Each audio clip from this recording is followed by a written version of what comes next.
ani addunyaa waaqoo abbaa qananii addunyaa ummanni Itoophiyaa hundi kan biyya keessa jirus kan ala jirus dhiiga mucaakoo haqa mucaakoo kanaa baaftanii isiniin jecha hangammaa tumsa naa gootaniif galata guddaa isinii galchaa. Warri sagantaa adda addaa sooshaal miidiyaa adda addaatiin maatii du'a lammaffaa nurra labsaa jirtan immoo akka nurra dhaabbatan isin gaafachaa.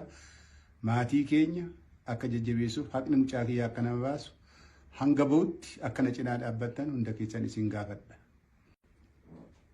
እኔ አዱኛ ዋቆ የቀነኒ አዱኛ አባት የልጄን ደም እንድታወጡልኝ የኢትዮጵያን ሕዝብ በአገር ውስጥም በውጭም ያላችሁትን እየጠየቅኩኝ እስካሁን ከጎኔ ለቆማችሁ ሁሉ ከፍ ያለ ምስጋናን እያቀረብኩ አንዳንዶች በሁለቱም ሳይድ በሶሻል ሚዲያ ላይ የማይሆን ቅስቀሳና የልጄን ደም ለመደበቅ የሚሯሯጡትን ከኔ ላይ እንድትቆሙ በእግዚአብሔር ዘንድ ጠይቃቸዋለሁ።